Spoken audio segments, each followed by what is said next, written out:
আসসালামু আলাইকুম। বাংলাদেশ বেতার গোপালগঞ্জ। খবর পড়ছি রুচিরা বিশ্বাস। আজ ভয়াল ২৫ মার্চ, গণহত্যা দিবস।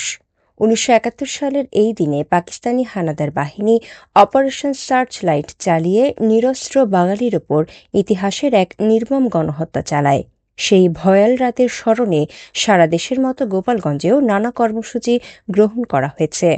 সকাল 10:30টায় ৭১-এর বধ্যভূমিতে পুষ্পস্তবক অর্পণের মাধ্যমে শহীদদের প্রতি শ্রদ্ধা জানানো হবে। এরপর দোয়া ও মোনাজাত অনুষ্ঠিত হবে এবং সকাল 11টায় উপজেলা পরিষদ হল রুমে আলোচনা সভার আয়োজন করা হয়েছে। এছাড়া জেলার বিভিন্ন উপাসনালয়ে শহীদদের আত্মার মাগফিরাত কামনায় বিশেষ প্রার্থনা অনুষ্ঠিত হবে। এদিন রাত 10:30 থেকে 10:31 পর্যন্ত 1 মিনিট প্রতীকী ব্ল্যাকআউট পালনের মধ্য দিয়ে শহীদদের স্মরণ করা হবে। এছাড়া নড়াইলে বিভিন্ন কর্মসূচির মধ্য দিয়ে গণহত্যা দিবস পালিত হবে। দেশের নেতৃত্বে, জনগণের শক্তিতে আমরাই পারব যক্ষ্মা নির্মূল করতে, এ প্রতিপাদ্যকে সামনে রেখে নড়াইলে বিশ্ব যক্ষ্মা দিবস গতকাল পালিত হয়েছে। দিবসটির পালন উপলক্ষে সিভিল সার্জন অফিসের সামনে থেকে একটি র্যালি বের হয়ে শহরের বিভিন্ন সড়ক প্রদক্ষিণ শেষে একই স্থানে এসে শেষ হয়। পরে সিভিল সার্জন অফিসের হল রুমে দিবসের তাৎপর্য তুলে ধরে আলোচনা সভা অনুষ্ঠিত হয়।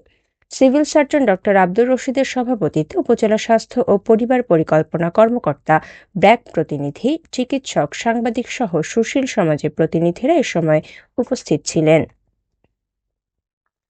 গোপালগঞ্জ জেলা পরিষদের নবনিযুক্ত প্রশাসক বীর মুক্তিযোদ্ধা শরীফ রফিকুজ্জামানকে সংবর্ধনা দেওয়া হয়েছে। গতকাল দুপুরে জেলা পরিষদ হল রুমে আয়োজিত অনুষ্ঠানে প্রধান অতিথি হিসেবে উপস্থিত ছিলেন গোপালগঞ্জ ২ আসনের সংসদ সদস্য ডক্টর এ.কে.এম. বাবর। অনুষ্ঠানে বক্তারা নবনিযুক্ত প্রশাসকের প্রতি শুভেচ্ছা জানান এবং জেলার উন্নয়নে একসঙ্গে কাজ করার আশাবাদ ব্যক্ত করেন। এ সময় অতিরিক্ত জেলা প্রশাসক সার্বিক এস.এম. তারেক সুলতান, সদর উপজেলা নির্বাহী কর্মকর্তা কৌশিক আহমেদ সহ বিভিন্ন দপ্তরের সরকারি কর্মকর্তা, জনপ্রতিনিধি ও রাজনৈতিক নেতৃবৃন্দ উপস্থিত ছিলেন। জেলা নদী রক্ষা কমিটির এক মাসিক সভা গতকাল নড়াইল জেলা প্রশাসকের সম্মেলন কক্ষে অনুষ্ঠিত হয়েছে। সভায় জেলার দখলকৃত নদী উদ্ধারের পাশাপাশি নদী ভাঙন রোধ, নদীসমূহের পানির প্রবাহ বৃদ্ধির জন্য প্রয়োজনীয় ব্যবস্থা গ্রহণের জন্য সংশ্লিষ্টদের অনুরোধ জানানো হয়।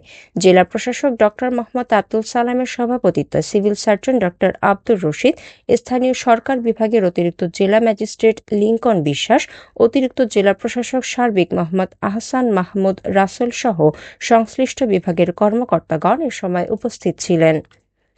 জেলা কৃষি ঋণ বিতরণ কমিটির এক সভা গতকাল নড়াইল জেলা প্রশাসকের সম্মেলন কক্ষে অনুষ্ঠিত হয়। সভায় নির্দিষ্ট সময়ের মধ্যে বকেয়া ঋণ আদায়, সহজ শর্তে কৃষকদের মাঝে ঋণ বিতরণ বিষয়ে সংশ্লিষ্টদের নির্দেশনা প্রদান করা হয় এবং এই বিষয়ে সংশ্লিষ্টদের সজাগ থেকে কাজ করার আহ্বান জানানো হয়। জেলা প্রশাসক ডক্টর মোহাম্মদ আব্দুল সালামের সভাপতিত্বে অতিরিক্ত জেলা ম্যাজিস্ট্রেট লিংকন বিশ্বাস, অতিরিক্ত জেলা প্রশাসক সার্বিক মোহাম্মদ আহসান মাহমুদ রাসেল সহ কৃষি ব্যাংক, সোনালী ব্যাংক সহ বিভিন্ন ব্যাংকের প্রতিনিধি ও সংশ্লিষ্ট কমিটির সদস্যগণ এ সময় উপস্থিত ছিলেন। এদিকে নড়াইলে জেলা রাজস্ব কমিটির মাসিক সভা অনুষ্ঠিত হয়েছে। জেলা প্রশাসকের সম্মেলন কক্ষে আয়োজিত এ সভায় সভাপতিত্ব করেন জেলা প্রশাসক ডক্টর মোহাম্মদ আব্দুল সালাম। সভায় খাস জমির সুষ্ঠু বন্দোবস্ত, আশ্রয়ণ প্রকল্পের তদারকি, নদী দখলমুক্তকরণ এবং সরকারি সম্পত্তি রক্ষা সহ রাজস্ব ব্যবস্থাপনার বিভিন্ন বিষয়ে আলোচনা করা হয়। এ সময় জেলা প্রশাসক ভূমি ব্যবস্থাপনা, জলাশয় রক্ষা, রাজস্ব সংক্রান্ত অভিযোগ নিষ্পত্তি এবং সরকারি প্রকল্প দ্রুত বাস্তবায়নে সংশ্লিষ্টদের প্রয়োজনীয় নির্দেশনা প্রদান করেন। সভায় অতিরিক্ত জেলা ম্যাজিস্ট্রেট, অতিরিক্ত জেলা প্রশাসক সহ বিভিন্ন দপ্তরের কর্মকর্তা, আইনজীবী ও সংশ্লিষ্ট কমিটির সদস্যরা উপস্থিত ছিলেন। মহান স্বাধীনতা ও জাতীয় দিবস উপলক্ষে গোপালগঞ্জের শিশুদের অংশগ্রহণে চিত্রাঙ্কন প্রতিযোগিতা অনুষ্ঠিত হয়েছে।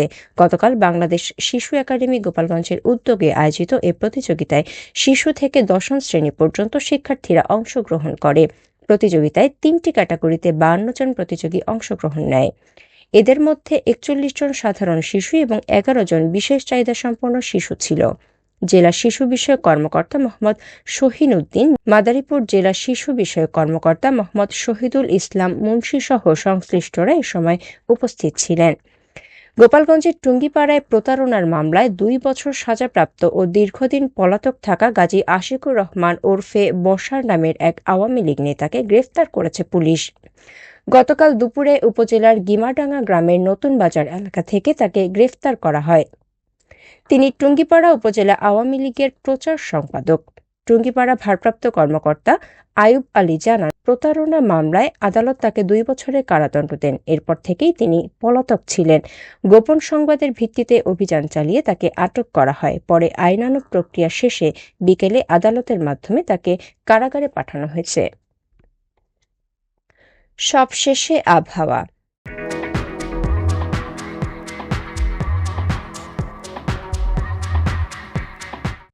আজ বেলা 1টা পর্যন্ত দেশের অভ্যন্তরীণ নদীবন্দর সমূহের জন্য আবহাওয়ার পূর্বাভাসে বলা হয়েছে, রংপুর, ময়মনসিংহ, কুমিল্লা এবং সিলেট অঞ্চলসমূহের ওপর দিয়ে পশ্চিম অথবা উত্তর পশ্চিম দিক থেকে ঘণ্টায় 60 থেকে 80 কিলোমিটার বেগে অস্থায়ীভাবে ঝোড়ো হাওয়া সহ বৃষ্টি অথবা বজ্র বৃষ্টি হতে পারে।